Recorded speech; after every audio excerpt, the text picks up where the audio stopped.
दोस्तों नमस्कार, आप देख रहे हैं बिंदास हरियाणा न्यूज। आज शक संवत 1947 विक्रम संवत 2082 है। आज भाद्रपद कृष्ण पक्ष की प्रतिपदा तिथि और दिन रविवार है। वहीं अंग्रेजी तारीख 10 अगस्त सन 2025 है। आज प्रतिपदा तिथि दोपहर 12:10 पर खत्म हो जाएगी और उसके बाद द्वितीया तिथि शुरू हो जाएगी। आगे बढ़ने से पहले आइए एक नजर डालते हैं आज की बड़ी सुर्खियों पर। विश्वासघात करने वालों को सबक सिखाएगी हरियाणा बीजेपी। पिता को राखी बांधकर फूट फूट कर रोई ज्योति मल्होत्रा। कोरियन युवती बोली, गुरुग्राम में हो रहा है मेरा उत्पीड़न। बॉक्सर का दावा, मासूम शर्मा ने मेरे खिलाफ करवाई एफआईआर। कोर्ट ने खारिज की लेडी टीचर की जमानत। रक्षाबंधन पर भाई को राखी बांधने से पहले हुआ बड़ा हादसा। जेल में बंद भाइयों को राखी बांधने पहुंची बहनें। हिसार एचयू में फिर से धरने पर बैठेंगे छात्र। पूर्व सीएम के भतीजे के प्रेस नोट पर मचा बवाल। गुरुग्राम में पेट्रोल पंप पर पकड़ा टायर पंक्चर घोटाला। भारत व चीन को लेकर बड़ी खबर आई सामने। आईसीआईसीआई बैंक ने कस्टमरों को दिया बड़ा झटका। 60 साल तक नहीं नहाया एक इंसान, नहाते ही हुई मौत। सुप्रीम कोर्ट ने मां व सौतेली मां को लेकर सुनाया बड़ा फैसला। रेप के आरोपी ने वकील की करी हत्या, बोला खूब पैसे वसूले लेकिन पैरवी नहीं की। बताएंगे आज कैसा रहेगा आपके इलाके में मौसम का मिजाज। मैं हूं आपका अपना दोस्त अजय लोहान नारनौंदिया और अब खबरें विस्तार से। हरियाणा में विधानसभा और लोकसभा चुनाव के दौरान भीतरघात और विश्वासघात करने वालों को बीजेपी सबक सिखाएगी। बीजेपी ऐसे किसी नेता या पदाधिकारी को चेयरमैन सहित लाभ का पद नहीं देगी। यह फैसला बीजेपी की आंतरिक कमेटी की बनी बैठक में लिया जा चुका है। भाजपा ने 2 चुनावों की सर्वे रिपोर्ट पर एक लिस्ट तैयार की है। इसमें उन नेताओं और पदाधिकारियों के नाम है जिन्होंने चुनाव में भाजपा प्रत्याशियों को हराने का काम किया। सभी भाजपा जिलाध्यक्षों को खास तौर पर मैसेज दिया गया है कि इनको पार्टी के कार्यक्रमों में भी तब तक आमंत्रित नहीं किया जा सकता जब तक ऊपर से आदेश ना आ जाए। इतना ही नहीं, किसी भी पद के लिए इनके नाम न भेजने की सलाह भी दी गई है। ऐसे करीब 100 से ज़्यादा पदाधिकारी, वर्कर और नेता हैं जो चेयरमैन सहित कई पदों से दूर रह सकते हैं। भाजपा पूरे हरियाणा में करीब 2088 वर्करों को एडजस्ट करेगी। इसमें market committee chairman, CM window प्रमुख, निगरानी कमेटी सहित कई ऐसे विभाग हैं जिसमें वर्कर एडजस्ट किए जाएंगे। 15 अगस्त के बाद इनकी नियुक्तियों पर पार्टी के द्वारा विचार किया जाएगा। पाकिस्तान के लिए जासूसी के आरोप में पकड़ी गई हिसार की यूट्यूबर ज्योति मल्होत्रा के पिता हरीश मल्होत्रा जेल में ज्योति से राखी बंधवाने पहुंचे। जेल में पिता को राखी बांधते हुए ज्योति के आंसू निकल आए। पिता ने डांडस बधाया तो वह पिता के गले लगकर फूट फूट कर रोई। पिता ने ज्योति को कहा कि तुम जल्दी जेल से बाहर आ जाओगी। ज्योति के पिता ने जेल से बाहर आकर बताया कि ज्योति का कोई भाई नहीं है, इसलिए मैं बेटी से मिलने गया था और राखी बंधवाई। मेरी सगी बुआ की राखी आती है, मैं ज्योति से वही राखी बंधवाने गया था। ज्योति थोड़ी देर तक रोई। मैंने फिर आशीर्वाद दिया कि कोई बात नहीं, जो हो गया सो हो गया। गुरुग्राम के सबसे पोश इलाके गोल्फ कोर्स रोड पर ग्लोबल फोयर मॉल में एक साउथ कोरियाई युवती ने उत्पीड़न के आरोप लगाए। युवती का आरोप है कि मॉल में उसके रेस्टोरेंट को लेकर मॉल मैनेजमेंट उसे परेशान कर रहा है। उसने कहा कि रेंट और मेंटेनेंस का भुगतान करने के बावजूद रेस्टोरेंट का पानी बिजली कनेक्शन काट दिया गया। इस पर कार्रवाई नहीं होती है तो बुरे अनुभव के साथ मेरे देश लौटने के अलावा कोई चारा नहीं बचेगा। युवती ने इसके खिलाफ गुरुग्राम पुलिस को शिकायत भी दी है। साथ ही साउथ कोरियाई एम्बेसी को चिट्ठी भी लिखी है। उसने पूरी परेशानी बताते हुए एक वीडियो भी जारी किया। इस पर पुलिस का कहना है कि दोनों पक्षों की मीटिंग करवा दी गई है।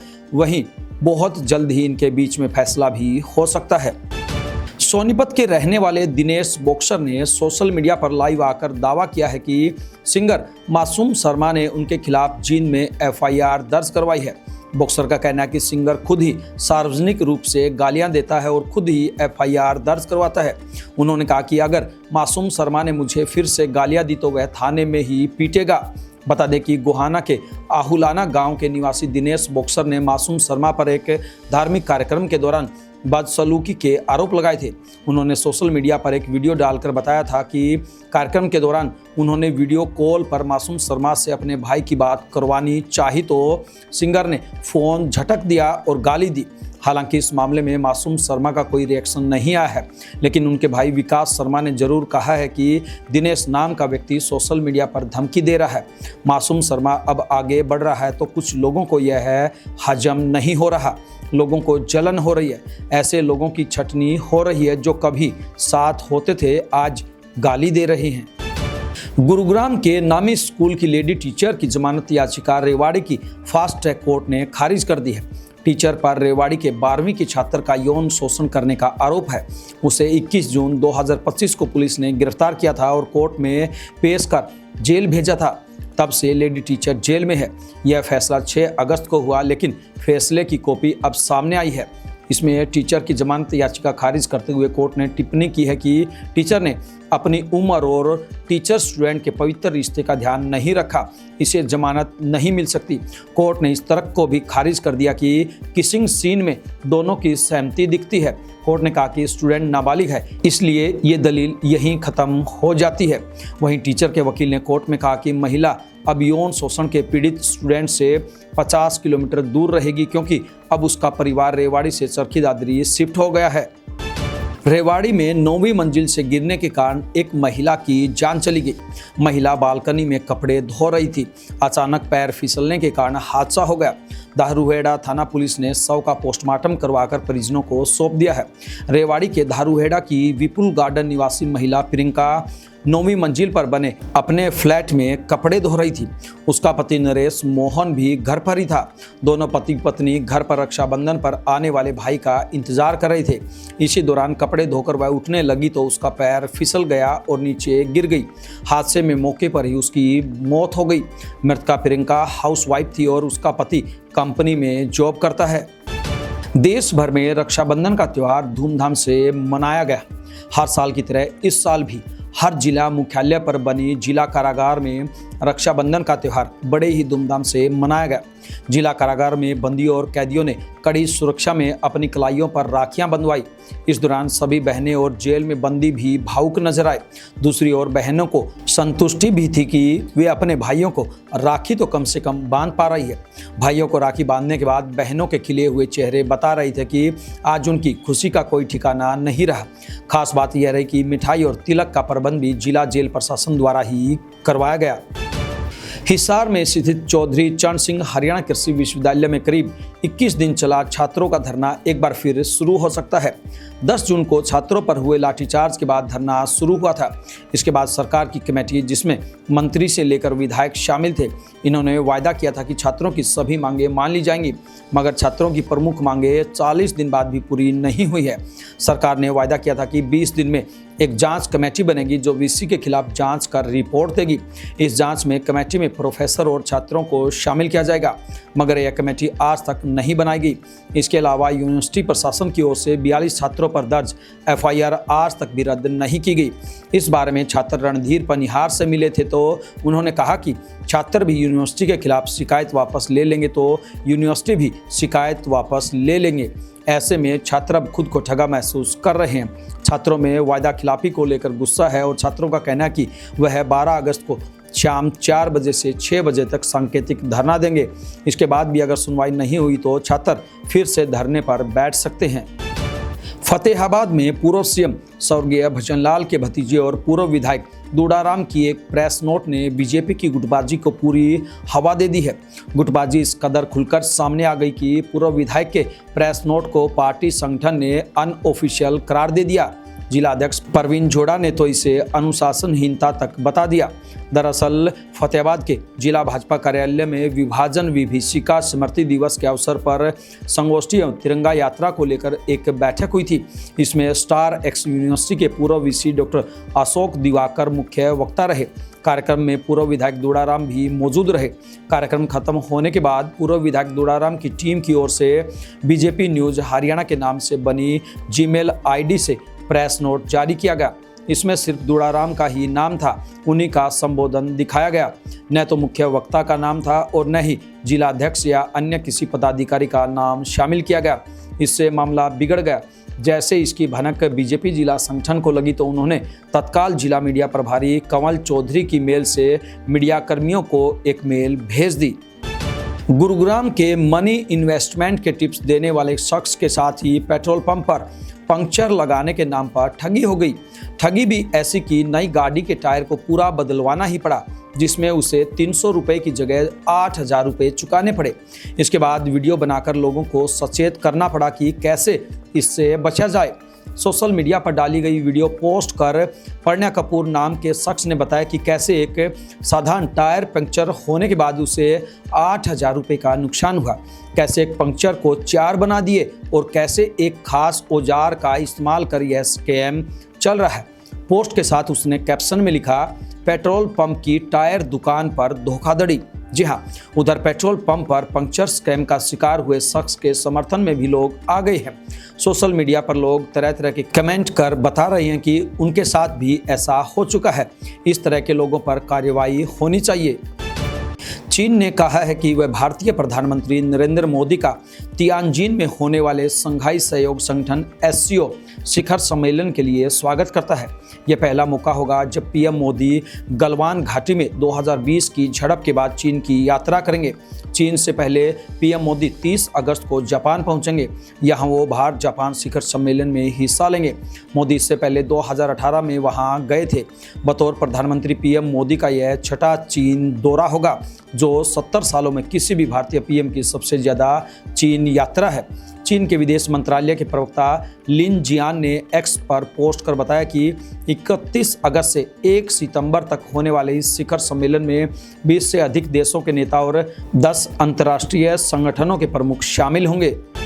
ICICI बैंक के खाता धारकों को अब अपने अकाउंट में 50,000 रुपये का मिनिमम बैलेंस मेंटेन करना होगा।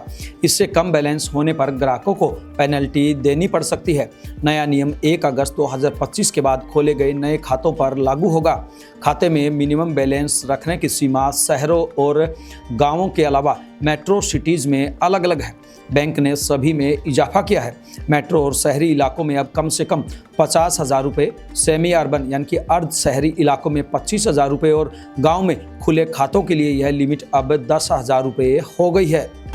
अच्छा, तो बताइए आप बिना नहाए ज़्यादा से ज़्यादा कितने दिन रह सकते हैं? 2 दिन, 4 दिन, 10 दिन, बहुत ज़्यादा, या 1 महीना? लेकिन एक शख्स ने बिना नहाए 60 साल गुजार दिए। हम बात कर रहे हैं ईरान के सन्यासी अमू हाजी की। उन्हें लगता था कि नहाने से वे बीमार हो जाएंगे और हुआ भी कुछ ऐसा ही। नहाने के कुछ दिनों के बाद वह काफ़ी बीमार हो गए और कुछ महीनों में ही उसकी मौत हो गई। अमू हाजी को दुनिया का सबसे गंदा इंसान कहा जाता था। न नहाने के अलावा भी इसकी कई वजह थी। अमू सड़क पर मरे जानवरों का ही मांस खाता था, गंदे डिब्बों में पानी पीता था, बाल काटने के बजाय उन्हें जला दिया करता था। हैरानी की बात यह भी थी कि इस सब के बावजूद वह ज़्यादातर समय हेल्दी ही रहता था। भारतीय वायुसेना के सौतेली मां को पेंशन लाभ देने से इनकार करने के मामले में सुप्रीम कोर्ट ने सुनवाई की। कोर्ट ने कहा कि पेंशन योजनाओं में मां और जैविक मां में कोई अंतर नहीं किया जाना चाहिए। कोर्ट ने कहा कि हर मामले को उसके विशिष्ट तथ्यों के आधार पर देखा जाना चाहिए और यह तय किया जाना चाहिए कि बच्चे के जीवन में मां की भूमिका वास्तव में किसने निभाई। मामले की सुनवाई जस्टिस सूर्यकांत, जस्टिस उज्ज्वल भुइया और जस्टिस N कोटेश्वर सिंह ने की। जस्टिस भुइया ने कहा, पेंशन मामले में मां का जैविक मां होना जरूरी नहीं है। साल 2010 में वायुसेना ने अपीलकर्ता का विशेष पारिवारिक पेंशन का दावा खारिज किया था। मामले की अगली सुनवाई 18 सितंबर को होगी। आइए बात करते हैं एक ऐसी खबर की जिसमें क्लाइंट ने ही वकील का मर्डर कर दिया। जी हाँ, वकील साहब मेरे केस की पैरवी कर रहे थे। जिस लड़की के साथ मैंने साथ जीने मरने की कस्में खाई थी, जिससे मैं शादी करने वाला था, उसी से दुष्कर्म के आरोप में मुझे सज़ा होने वाली थी। वकील ने मुझसे खूब पैसे लिए लेकिन पैरवी ठीक से नहीं की, इसलिए मैंने उनकी हत्या कर दी। यह कबूलनामा है झांसी में गुरसराय के पूर्व चेयरमैन और पूर्व एडीजीसी भान प्रकाश सिरवारिया की हत्या करने वाले आरोपी सचिन का। उस पर नाबालिग लड़की के साथ रेप का केस चल रहा था। भान प्रकाश झांसी कोर्ट में सचिन की पैरवी कर रहे थे।